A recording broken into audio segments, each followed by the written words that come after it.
Hi, everybody, and welcome to the session. I'm absolutely delighted that you could join us today, and my two wonderful co-hosts today, who are Diego and Muhammed, and I'll explain a little bit more about them. So before we get started, let's go into the PowerPoint where we can share all of our ideas. And this is almost the nerve-wracking bit for me. I'm sure it's the same for you gentlemen as well when you do online, that making sure that we've got our PowerPoint up and running and that people can see what we're doing. So welcome to our session, which is using Jolly resources for English as a second language. And more than anything, I think we've got two great trainers who can help with us. And before I move on to explaining where they work and what they do, a little bit about what's in the session. So we've only got about an hour, and the session does not come with a certificate, but you will be able to see it as a downloadable resource on YouTube or in our social media. But what we do have is a quick view of the Jolly Phonics program, also how it works extremely well with English as a second language. One of the things our two presenters will be helping you with is great ideas that you can use the resources in the classroom, and also how it can work very well with resources that you may already have. It's a very adaptable program. So let's introduce Diego and Mohammed. Say hi, guys. Hello, everyone. So we have Diego Zaffaroni. And Diego is one of our consultant trainers, and I'm going to let him explain where he is and what he does. Diego. Thank you, Yvonne. And hello, everybody. So my name is Diego. I've been in education for 20 years. I've been working with Jolly Phonics for the past 14 years. And I've worked as a teacher trainer, coordinator, and consultant. At the moment, I'm based in the city of Cairo in Egypt. Before that, I was in Mumbai, India, but I also spent 4 years of my life in the north of Iraq, in the beautiful region of Kurdistan. Over the years, I've used Jolly Phonics and Jolly Grammar, or the products published by Jolly Learning. I've seen wonderful results in my classrooms, and also working with teachers gives me great joy. So it's a wonderful opportunity for me to be here with you today. Lovely, thank you. And Mohammed, he's one of our newest phonics trainers. Thanks, everyone. Thanks, Diego. I'm really happy to be with you today. I am Muhammed Abdo. I'm 31, and I'm an official trainer based in Egypt, specifically Alex. And one of the things I loved is my city and the achievements I have achieved, in my own city. I've been training teachers for 5 years, and I've achieved, with hundreds of them, great results. And I'm really proud with things of things I've achieved with them all. Thank you so much. But it's lovely to have you here, guys. And one of the things that I will briefly mention is about how Jolly Phonics is one of those types of programs that can be adaptable to any age, and also the curriculum that you're using. It has been structured that you can take as much or as little that you need from the program, but additionally, the wide range of resources makes it highly usable, not only with English as a native language, but also English as a second language. One of the things that we know is that it's an excellent foundation for children to get English right and also be able to use those skills not only for the English class, but also they can be adapted to use with every other English class that you have. But enough of me talking. Let's move on to what we have in the program. And we're going to be looking at how some of the core resources can be used to support your planning, but also your instruction in the classroom, and also how you can use the digital and also the paper-based resources. But enough about me talking. Let's move on to the challenges. Now, gentlemen, both of you know exactly how the challenges work in the classroom. So Diego, would you like to start with your experience of the challenges in the classroom? Thanks, Yvonne. Classrooms are complex environments everywhere. And I have to say that over the years, I've worked with young learners, teenagers, adults in a variety of settings. I've always found it fascinating how learning can happen in a variety of ways. You can plan, you can organize resources. At the same time, however, you have to consider there's so many variables involved and the many needs of the learners you have in front of you. Probably one recurring challenge that I found in every classroom I've worked with is the fact that every single individual can absorb language fairly easily. We all have opportunities to absorb and understand different inputs. However, this doesn't necessarily happen at the same time. And I found that based on the curriculum that you have to follow, more or less rigid, it depends on the school or the system the school you work at or the system you're in, and the motivation of the learners, the time they start learning an additional language or English as a medium of instruction, and opportunities that also have outside the classroom. And it would be very interesting today to discuss how Jolly Phonics actually can address all these different variables.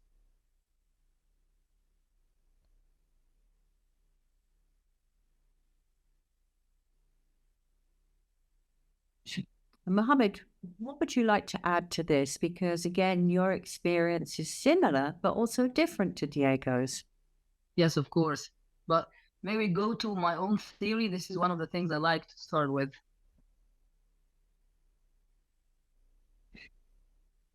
You know, everyone, each child is a natural language learner, right?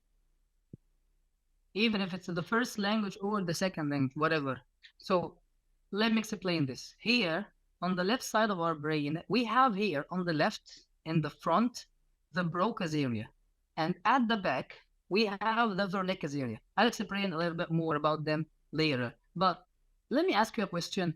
Let's go back to your childhood. Do you remember how you learned the word apple in your own mother tongue or mother language? Yes or no? Yeah, everybody. Of course, no. Yes. But you know what? I do. I do remember. Let me tell you this story. When I was a child, I was playing with some apples inside the kitchen. And during that time, my parents were talking together about life, whatever. And suddenly I heard my mom said something. My mom said, "This apple is yummy." You know what? I knew the word yummy before. And also I knew the word this before. And that made me link what is the shape I touch, the shape I see, the shape I taste, with the sound of this shape, which is apple. And when I made this link or that link, that goes immediately into my Broca's area. This Broca's area is the area which is responsible for receiving the language. Wherever this is the second language, the third language, the first language, whatever. Then at the back, the Wernicke's area is the part of your brain which is responsible to make the syntax otherwise. So after receiving the new language or the second language, the first language, the Wernicke's area will deal with the syntax. So now, as a child, I have one Broca's area and one Wernicke's area. Now, I have another question for you all. Do you think if we're learning more than one language, 2 languages, 4 languages, whatever, do you think as a child, how many Broca's area do we have? Or where we have? 1, 2, 3, or 4. We are learning 4 languages. You're thinking about we will have 4 Broca's area, right? 4 different areas to receive each language for each area, right? Of course not. Do you know what? The second language, if it's required after the person has grown up, and I mean with this grown up expression, 12 years old, it will be a new Broca's area for the new language. So it will not be one Broca's area, it will be two. So two different parts in your brain, one language each. But if the second language is required before the person has grown up, that means before 12 years old, it will be one Broca's area for both, or for the four languages you're learning or you're teaching the child. And that means the earlier it is, the better it will be, of course. So that's why we have to start early as much as we can with the children to teach them how to, what to deal with or to communicate, to enrich their vocabulary for a second language. And of course, it will be in English, the English language. Okay.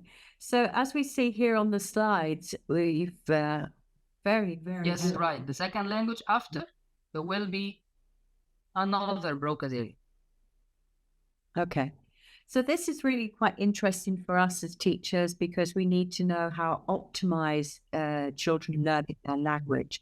And clearly, as Muhammad has said, the earlier we can start helping children understand how language is formed, vocabulary, and getting them using language is hugely important. And as we can see here, having a little bit of knowledge of how we learn is, again, another area for us to explore to get it all connected. Isn't that correct? Of course. Yeah. So both Muhammad and Diego have explained that some of the challenges we have as teachers and educators, and even parents helping their own children, one is time, one because the hours may be short for teaching, but also the curriculum is getting wider and wider with so many things to do. But as we've mentioned, using a program that has it all designed for you makes it easier for you to plan. Vocabulary, both Diego and Muhammad have explained how important it is that children are hearing the vocabulary. As Muhammad has said, there's a reason for that, and it's scientific and it's proven. So we know. Exactly. And the resources, and both Diego and Muhammad are using resources, and they know exactly how they all connect together. And I'd say, gentlemen, as we move on to the next part of this, which is about successes, one of the successes is that we can use a small amount or a large amount of the resources, and we have successes using all the variety. But more important than anything is that we offer you a structure. And that structure means that as a teacher, you know exactly where you're going to start and where you're going to finish. And also that it is teacher-led. The children can't go too far ahead. So, gentlemen, thinking about successes, Diego, would you like to start about your successes with using the Jolly Phonics program with English as a second language? This is such an interesting topic. Let me tell you a little story very quickly. I still remember it was 2010, and I had the great opportunity to attend a training and hear about Jolly Phonics for the very first time. I then decided to go back to my classroom and start using Jolly Phonics straight away, like back on Saturday, and I started using Jolly Phonics on Monday. It was April, and I still remember so clearly that only after 6 weeks with the program, my learners could actually start reading from simple words to whole sentences in English. And that was a challenge because my prior teaching was based on a different kinds of professional development, different kinds of theories and resources to be used that were not really activating learning in such a fun and effective way. The feedback that I received from the parents was fantastic, but the most important thing was that the children were motivated to then explore more. It was like a new world of opportunities had been open for them, and it wasn't really me. It was the program, Jolly Phonics, Autumn Resources, and the way that it activated the children's learning through their different senses. That was fantastic. Okay. And Muhammed, your experiences of using the program that have meant successes? Yes, of course. You know what, Yvonne, here in Egypt, we have many other ways to teach English, many other curriculums, I mean. And since 2000 or 2018, I've been struggling with teachers who wanted to mix a little bit of Jolly Phonics with other curriculums. You know what? The idea of decodable words, the idea of non-alphabetical order, the idea of starting with at, that idea was really weird here in Egypt, and I've been struggling with teachers getting this or getting hang of it. So, and the idea of multisensory, you know what? It was really good, but teachers didn't like enough, or we can say they weren't convinced. So after a while trying to get them on track, telling them the benefits of the curriculum, the benefits of the clear planning, how can we use Jolly Phonics with other resources, but in ways we can go clearly. How can we use the resources and enjoy the multisensory ways of the Jolly Phonics? After, I guess, 1 or 2 years, I started to feel the success, the true success. And it was about making sentences. Making sentences for the ESL learners is really hard. You know what? Gaining vocabulary, enriching vocabulary, and structure, the structure of the sentence, parts of speech, and so on and so forth. These things, specifically for the ESL learner, is really hard. And that's why... Sorry, go ahead, Muhammed. Okay. And I just wanted to make everything clear for them, for teachers first. Teachers need a training first, then they can throw or pass that training or that knowledge for the students. After, I guess, 2 sessions with the students, with the children, or 3 sessions, teachers told me, wow, it's amazing. We got the hang of it. Now it's clear. Now we can make successes or achieve our goals. Children can read decodable words. Children, some of them, or some older children, can make sentences alone. It became easier. So what we're hearing is that using the program is facilitating all of these layers that children need to enable to understand how a new language works, but more importantly, to see how structures can work with their own language as well. When you're so young, a lot of it is like a sponge. You're taking it all in. So the successes with the program are that it's multisensory. The children find it fun and engaging. They have the charts and the songs to help them listen to English in a context. Also, the clear planning supports the teachers with knowing exactly what they need to know for their teaching aim within that class. What am I looking for? What am I trying to achieve?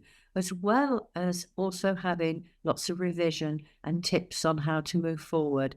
So what we are hearing is not only working really well for teachers who have training and to be effective, but also how children are working with this. And then, as Muhammad was saying, they really do move on with their sentence structures. And it's a very powerful thing to be able to speak in complete sentences, isn't it, when they make that transition? So it's lovely that we can hear that and we can see. And one of the underpinning things that we use to help children get context and vocabulary within early years, infants and primary, are stories. And Diego, you're going to talk to us a little bit about how stories are fundamental, and also the use of decodable readers that are supporting the phonics program. I believe that stories and storytelling follow the way we think and the way we learn. And there is clear evidence about that. This isn't probably just my opinion. Jolly Phonics uses brilliant, catchy, very easy to follow stories. That's such a powerful and fundamental part of the program that helps every learner on the way to becoming independent readers and writers, but also communicators, even orally, which is the first component when you're learning a new language, the way you receive it and then you start producing it. I still believe in the rule that if you can speak it, then with proper learning, you can write it.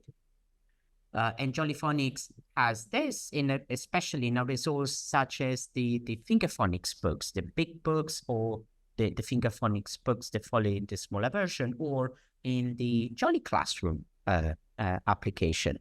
Yeah. The decoding word books are such amazing resources that follow the program and a child's learning as they grow, and they follow exactly the order of the spelling, let's say phonemes and graphemes that are introduced.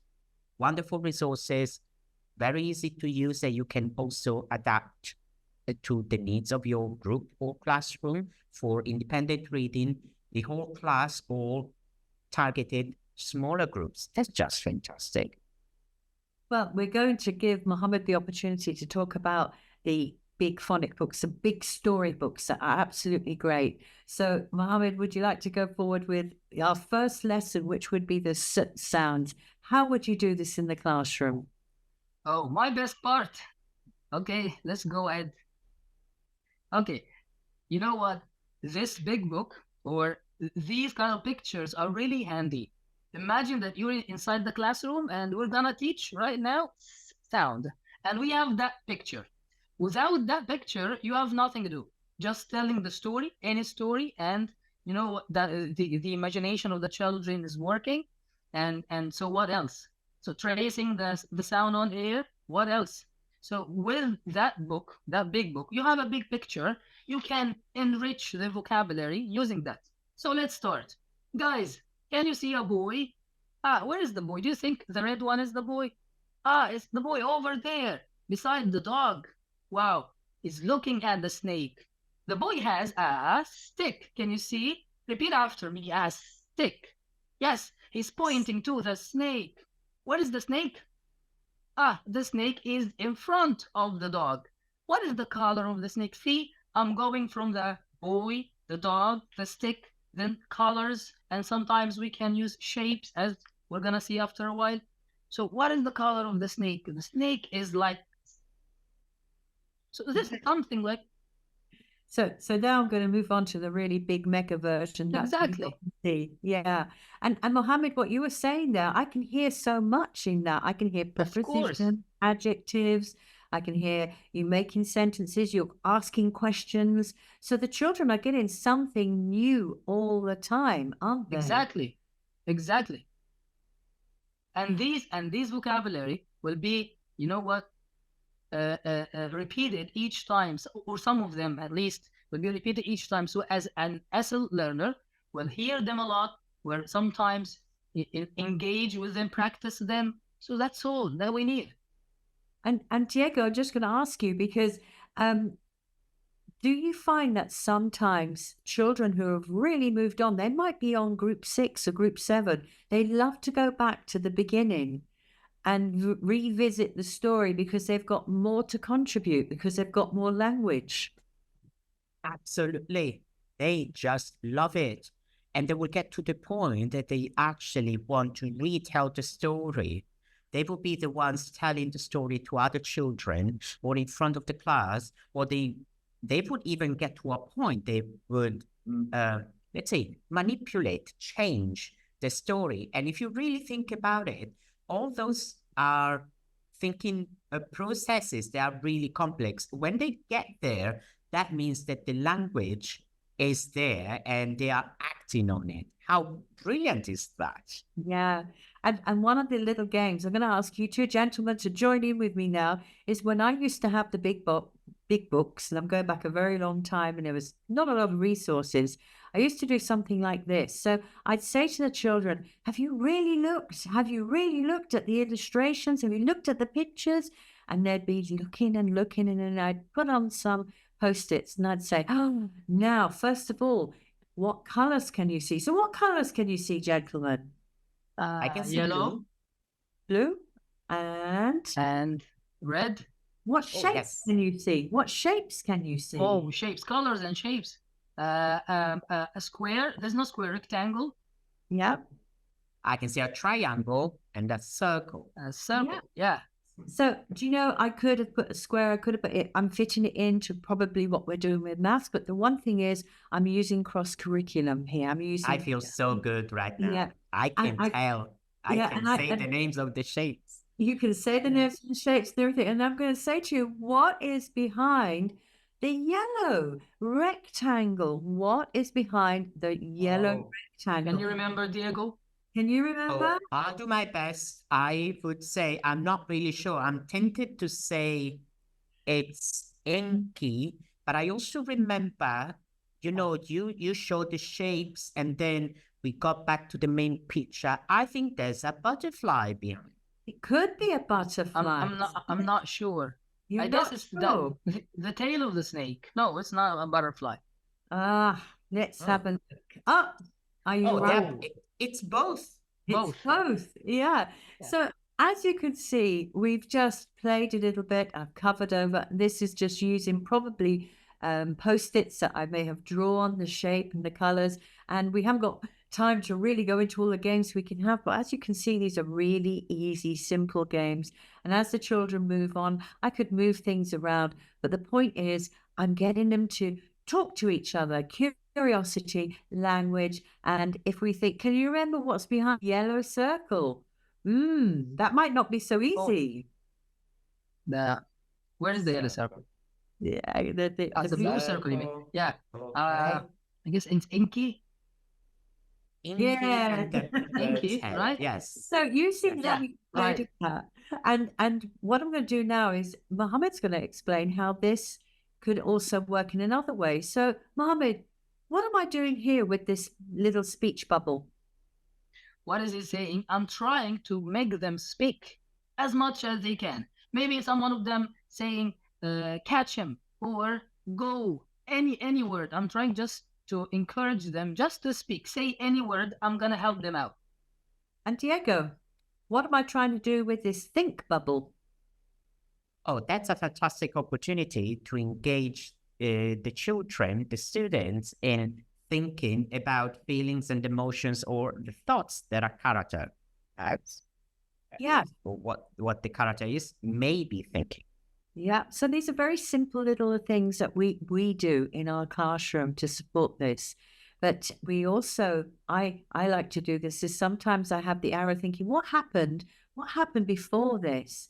And also the red arrow, what happened after?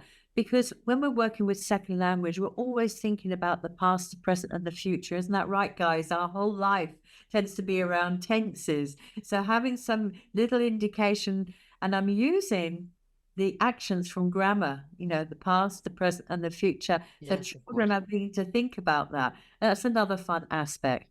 And Mohammed, you love this part. I know you love using this resource. Okay, now let me ask you a question. What is the listening practice? Why we do listening practice for children? Who can help me out? There are many reasons, See if Mohammed. there's I'd anything in love the to hear chat. it from you. Yes, let us know. Okay, let's go. You know what? When a child learns a new sound, it's supposed to be at the beginning of the word, at the middle of the word, at the end of the word. And we have the segmenting skill. If the child can segment it inside his mind, so it's going to be easier for dictation, anything else, and it will make the blending easier. So let's go and see how the big book with the story can make the listening practice really clear and help them for the blending and segmenting. Let's start reading. Here we have. Yvonne, can we zoom in a little bit? I can't zoom in, but can you read Okay. it? Can you? Yeah, I'll try. Okay, so I have a big light here. Sam, so let's go ahead. Sam as a dog called Samson. See, Sam, this is the boy. As a dog, the dog vocabulary called Samson. So we have at the beginning of the word and at the middle of the words. Again, one sunny, so we go to the sunny day, one sunny morning, Sam takes, see, at the end of the word this time, and so on. So while we're going through the story, we are stressing or emphasizing the sound at the beginning, in the middle, and at the end. And sometimes we are emphasizing words, so to enrich their vocabulary. Yeah. So, for example, I'm gonna highlight. Can we go on to the next slide? Yep. There we go. Here we go. So see, Samson, a lot of words with everywhere. And the next one, we are going to use our pen to just point to the vocabulary. It will make it really easier. See, sunny pointing to the sun, swan pointing to the swan, and we can point to each and everything in the picture. So that will make it really, really, really enriching. And the wonderful thing about this is that because it's so multisensory, it appeals to different levels of learning that children have. You know, some children will connect with that, using the tool to come down to connect. And even just that whole physical reaction of how to do this means that children make it more memorable for themselves. But we have one more feature that we can use. The spyglass. Yes, there we go. So Muhammed, tell us about the spyglass. Okay, sometimes I need to focus more. So to make me focus more or concentrate more on just one object, it's sometimes a little bit messy, or sometimes it's just, let me see the snake, only the snake, and point to it. This is the snake. So we have this spyglass. It's an amazing tool. So we can zoom in, zoom out, go everywhere on the picture, and pointing to the word and pronouncing the vocab or the term, like snake, swan, and so on. I love this one. And the spyglass can be used with any activity on Jolly Classroom. But of course, what we found is that zooming in like this, we're getting children's full attention because there's so much on the page, and it can be a little bit disorientating for children where to look. This actually helps them focus in on what you want. And again, while we're here, we can talk about colors and size and how he feels. So these are just little tips that we use. And, you know, the tips that we give to teachers are ones that we've used in our classrooms, and we know that will work. They do work. And Diego, we've moved down to group 4. Now, group 4 has big changes. What happens with group 4? Yes.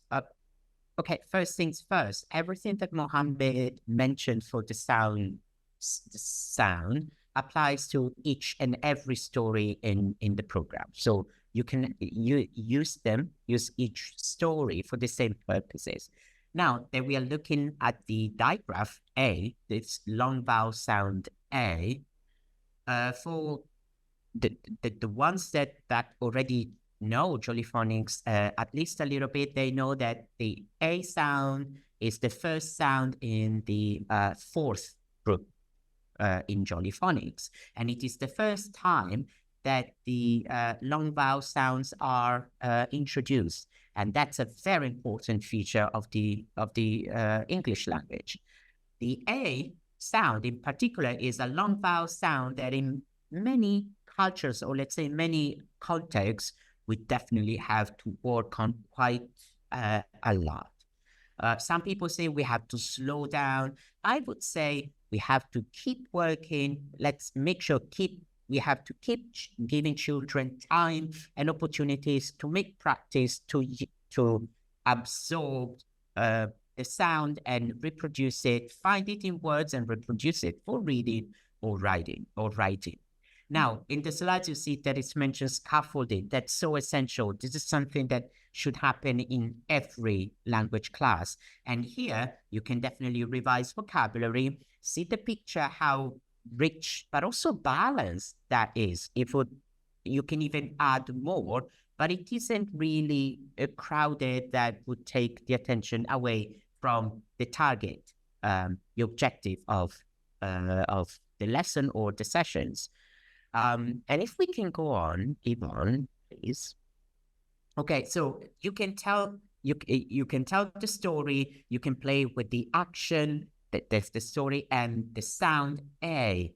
And there's also the sound, which is fantastic. These are all tools that the children need to remember the sound that they should produce when they see those two letters making one sound together. Here on the left, you see some examples of words that you can use to model the sound. And as you notice, the sound A happens to be in the middle of a word. There are words that start with the AI, as in aim, for example, but these are words that you can definitely use to tell the story or make links to the curriculum, or you can use for daily, let's say, communication on a daily basis. What happens here, you are basically developing the language, and you're introducing one feature that then will come back over and over again, even years after introducing the A sound. And I think sometimes it's quite nice to have this multi-sensory approach with having the sound we're looking at in different colors. You can do that on the board, you could do it on a chalkboard, but children are recognizing the code, aren't they? They're recognizing things that are similar and how they can remember that when they move on to writing. And this just little trick always used to work very well for me. And gentlemen, both of you, I'll bring you both in here now about the big books. How do we use the pages in the big books? Because at the back of the book, children have gone very quickly through the 6 sounds, for example, with the first group. What's the amazing thing about using these activities? For me, colors, numbers, we can talk about any color inside the pages, and we can count everything. Yeah. And Diego, That's with What do you think, Diego? Yeah, and Diego. I use everything that you just mentioned, plus the fact that these activities are placed strategically in the finger phonics books at the end. It's also a way for the teacher to remember when to introduce very important skills. For example, take a look at the flowers and the CVC or VC words in the middle. That's when you introduce blending, which is probably the most important skill that you will then also use for segmenting the reverse. So that's how I used it, and that's how I encourage teachers new to the program to look at them. And something more for me, we have some pictures on the left, see, and some of them, see, the word igloo starts with I sound. We can match it with igloo, net with and turtle with t, and so on. Yeah. So children are making those connections. And as Diego said about blending, what we're getting children to use are the strategies of how many sounds can you hear? So they're beginning to identify that. And we can use like hold up your fingers, how many sounds, or the robot arm, how many sounds, pat it out. But then making the connection that that CVC word may have 3 sounds. But also we can do a simple things like, can you give me the middle sound? It. Can you tell me the end sound? We can play around with that word so it doesn't become a memory task. And that's one of the things we've got to remember with children with English as a second language, is being secure. That we really know that they know that letter shape, that grapheme works with that sound, that phoneme, because children are pretty smart, aren't they, at remembering things. So a great little strategy for ending and beginning our classes. So as we see here, we've got some ideas, and even simple things like doing air letters and even putting the word in the sentence. As Muhammad said earlier on, the power of being able to form a small sentence, and also that they can count and they can do all these other activities. It's looking like a very multi-sensory but also complete program when you look at it in that way. And Diego, we talked about the letter sound group A and the book. Now, here's an example of the pupils book. Now, what do teachers need to remember about this page? These pages are just constructed, so they're so brilliant that they can use in strategically and methodically, but also in a very flexible manner. For example, there's the new sound that you're introducing. There's a picture to remind everyone it's about the story. There's the action. There's space for handwriting, including revision of the previous sounds, let's say, or letters that have been introduced before. That's the first half. It always comes on the top. And then you have the second half, where you have on the left, you have an example of words that you can use to model blending and reading, to count the sounds. You have the dots, one dot for each sound rather than each letter. This is very important. So it's a visual tool to help the children remember that let's identify the sounds, and then let's check what letters represent those sounds. And then again, you have some pictures that you can play around with to identify whether there is the A sound in those words, if there is the odd one out. And then you can count the sounds, you can identify those sounds and write them down. This is just brilliant and fantastic that you're covering this. Sometimes maybe a teacher may think, okay, let's just focus on half the page so you can actually cover it and work on the exercises that you need for that specific session. And that's a really good strategy, just a simple piece of paper so that children are zooming in into what you want them to do, because often children can get distracted, and certainly working with children who may be sent or need a little bit more support. Sometimes as simple as that, covering down, just helps them focus on what you want them to do and able to not get too distracted. But the book and the pages have a lot of activities, and some of them just can't be done in one go. We can go back to them. We can use them for consolidation and revision. So there's a lot more to each page than just, boom, finish the end of the class and get on with it. So as you can see here, we've got some tips. Now, gentlemen, who'd like to talk about these tips? I love the last one on the right. You take your pick. You told me about. I love this one. You take your pick. You know what? A game like this I do inside the class, but using fingers. But I love this one. I'll try it out. So, for example, four letters like the word, or 5 letters like the word snack. So it's gonna be I'm so sorry. So we have 2 letters or 1 sound here.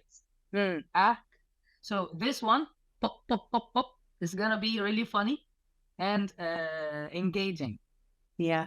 I think when I was in class, I used to use the beads quite a lot because the children were pushing them along. But more than anything is I was evaluating the children while they were doing that, because if children, like the word snack, were putting the C and the K as 2 separate sounds and pulling 2 beads along, I'd be like, hold on a minute, we should be seeing 4 beads and not 5. I might need to redo that. But also children were focusing on something. And Diego, what do you think of the little pop board?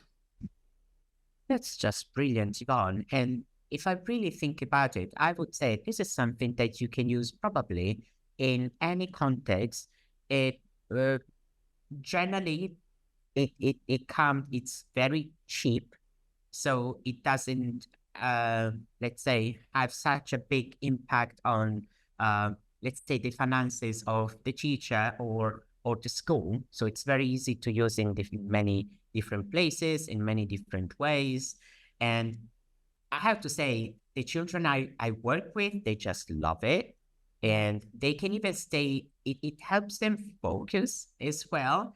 And if you reuse the same resource, for example, to identify words, sounds in words, count them, and then, for example, even take away a sound, add a sound, what that word becomes, if you do that, you keep them engaged and they are playing with their knowledge and skills without even noticing. So there's no real effort. And one, excuse me, one of the things that we do encourage is the multisensory activities in the classroom. And we love the fact that teachers get so creative and use what is accessible to them, such as bottle tops and also, simple homemade cards and everything to support children's knowledge about using phonics. And we have our wonderful wall frieze. Now, I know that we've got the last section down here is missing. So imagine that we've done the 6 groups here. So, gentlemen, how do you use your wall frieze? For me, I always use it to remember actions. And guys, you know what? I love this phrase. And it is in Jolly Grammar book. I guess it's in Grammar book 1. It says, actions enliven learning. I love it. And teachers always love it. So, yes, the most important issue for me or thing in Jolly Phonics is actions. I always use it to remember actions. Just a look at that phrase makes it like magic. Yeah. And that's just brilliant, Yvonne. And Diego, I know that you've traveled extensively with your teaching. Have you used it everywhere you've gone in the world? I have, yes, because they are, for example, getting back to buying resources. They are not expensive, number one, and this is something that teachers everywhere look at. You can use them. For example, you can take one group together at a time or one sound at a time after you introduce that sound. Or you can even add a new wall frieze and ask the children, what do you think that sound is? Together with the song or the action. So and you help the children see their learning that is growing over time.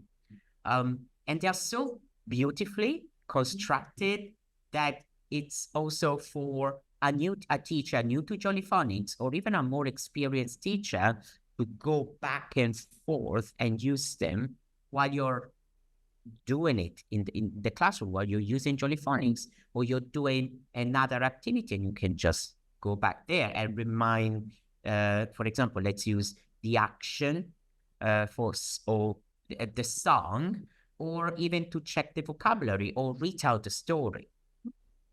And what you said there, both of you, is very, very true. How one very reasonably priced resource can tick so many boxes. And if you laminate them, they last for years. Mine used to last for years. So you look after them and they work.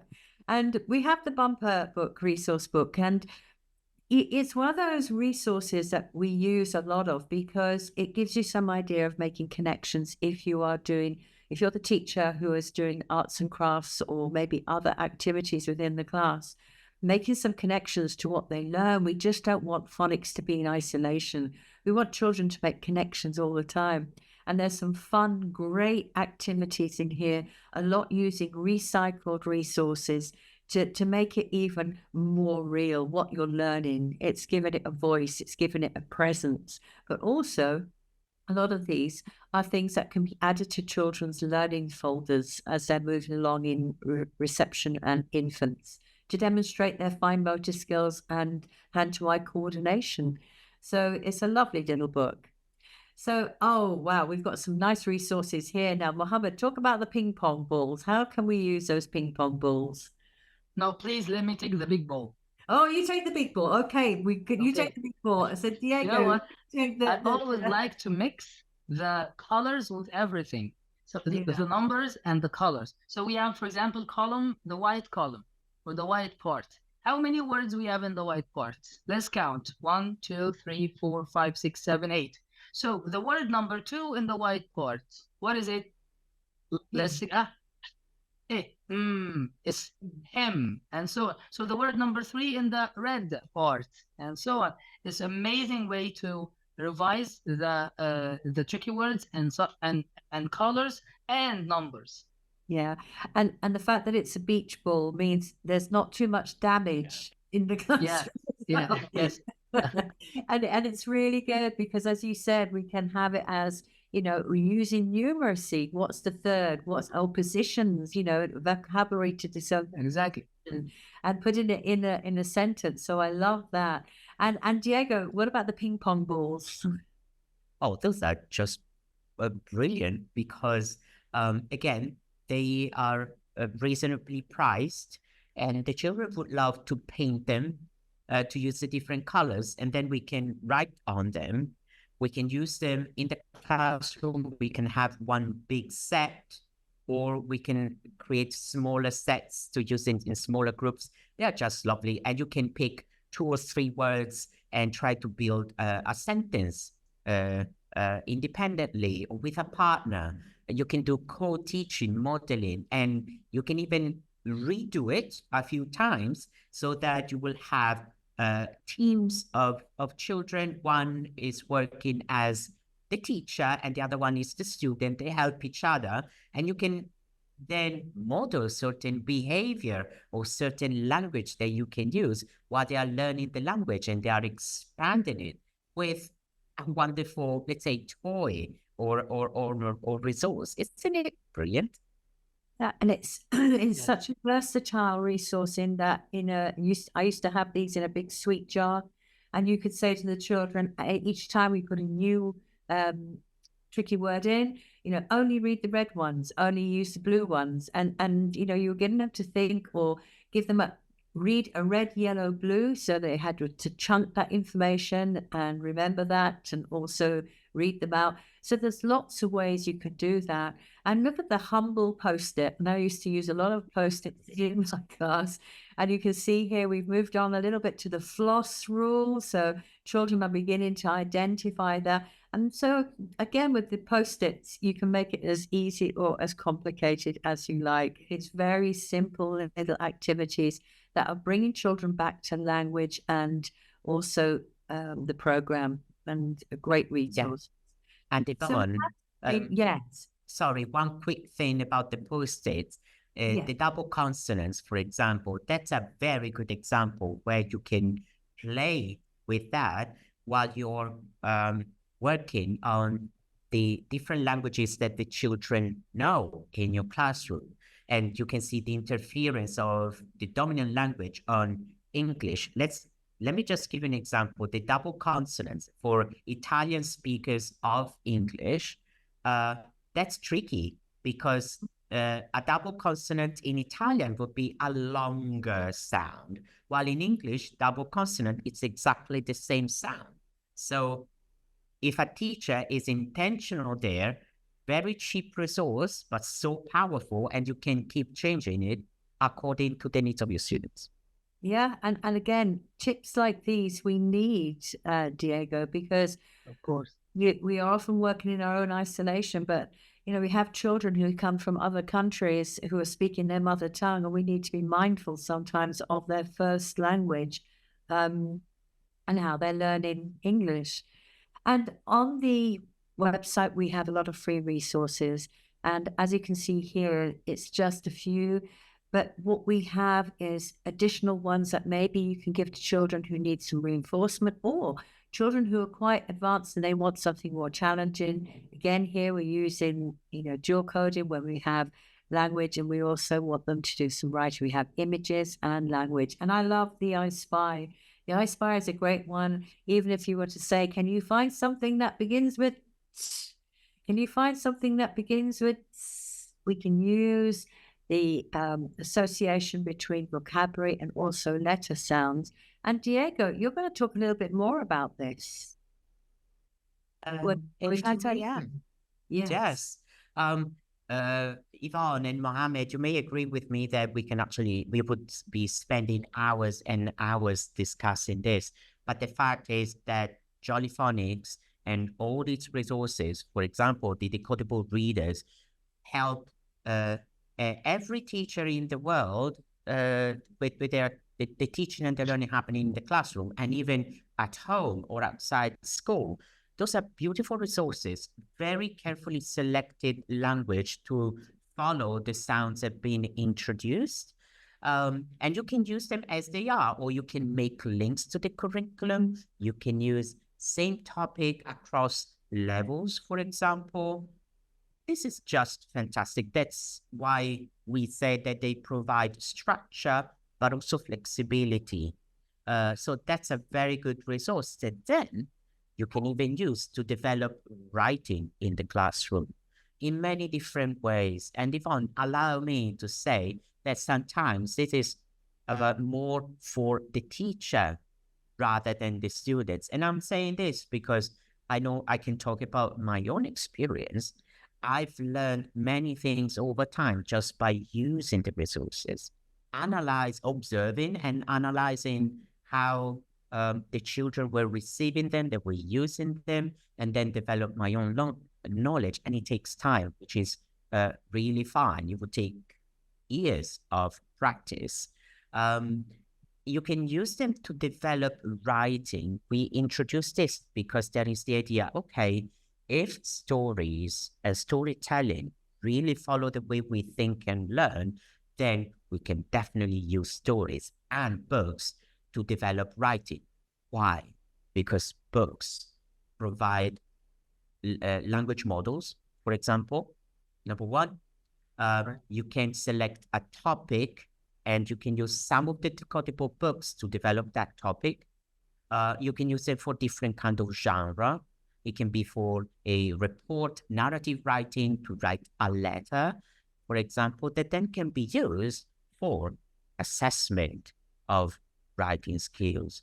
So, and then schools can make decisions on the data that becomes available.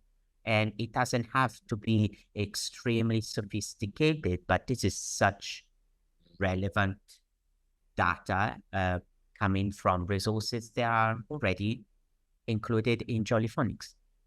I think you've made a very good point there about evaluation and assessment, because we really do need to have that ongoing. We can have explicit, but also where we're passively looking at what the children are doing and what they're saying, because sometimes it may not come out in that one lesson. It can come out further along in what children have learned and how they are exhibiting that.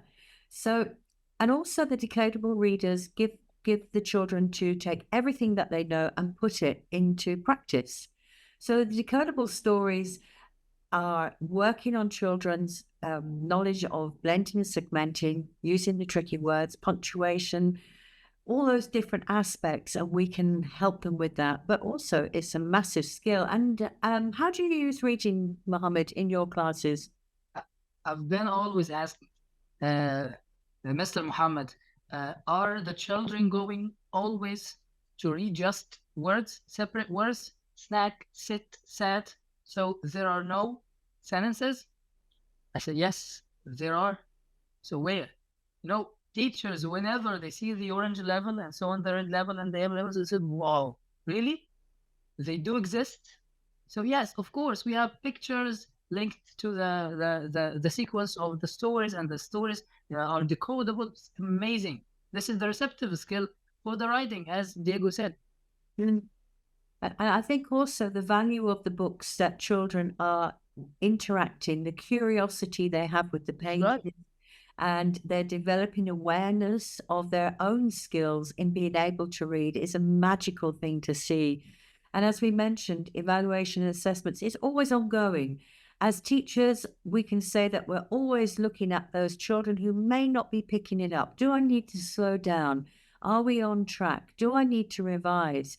And we are more than aware of that as second language learners, because for children, it's a lot. It's a lot of things they're taking on in the classroom.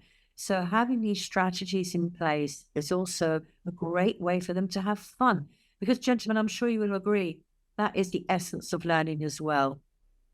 But I wanna add something. Back to the success slide, you remember? Here in Egypt, parents, whenever the children can read, for example, the first story in the orange level, which is ants, the parents always are you know what, astonished. Really? My kid can read this one? Wow. So it's really amazing. Success. Yeah. And I'm sure, Diego, you'd agree that successes, they don't have to be massive. They can be small ones that we build up every day. Right. Yeah. And we need to be mindful of children's ages and also their stages. I agree. And if I may add this, probably Jolly Phonics is the program that really helps teachers and parents develop that kind of partnership that makes the use of time and again gives children opportunities over time. It's very well spent. Yeah, it is. So we encourage you to have a look at the assessment sheets that we have on the website. We're developing more things for you to use in your classroom to help with that. But also, it's a way that you can evaluate your teaching as well, meaning, am I working at the right pace for those children? Because one thing we do know as teachers is every year can be different, can't it, guys? Every year can be totally different with your children, abilities, and also how far you can get. And that brings me right back again to using the teacher's book or the handbook and the program, because you have a flight path of know where you need to get to. And you can work with that when you start your first day with your children. I know where I need to get to at the end of that term. And having that knowledge and having it all constructed for you makes a big difference. But never have I had the same class each year, I have to say. So I think you would agree with that. 100%. 100%. We encourage you to have any questions that you may want to share with us in our social media or contact us directly. And I think for us, we could have gone on for hours, couldn't we, Muhammed and Diego? Yeah. Yeah, there is so much to share. And I think with the up and coming webinars that we have, we will be sharing more. But I think the underpinning message that we have got to send to you is that use the resources to their optimum capacity. And that also means that children need that fun and engagement, that curiosity. As Muhammed and Diego have shown with some of the ideas that we've had, it doesn't have to be boring, does it, guys? It can be really engaging and fun, and that's what we want. But please stay tuned for our next webinar, which will be, I believe, late September, where we'll be looking at the new readers and also the handwriting books. So Diego and Muhammed will be looking forward to some feedback from yourselves about these books. And the handwriting books are another way for children to practice that skill, which is so important with their froggy grip. So Diego and Muhammed, it has been an absolute pleasure. And thank you so much, Yvonne and Diego. And thank you for everyone for joining us. And please give us some ideas on future webinars that you may like to have. And also, we look forward to Muhammed, who will be doing events for Alexandria, and Diego is back in school. So for now, gentlemen, thank you and goodbye. Goodbye for now. Bye, everyone. Goodbye, Diego. Bye.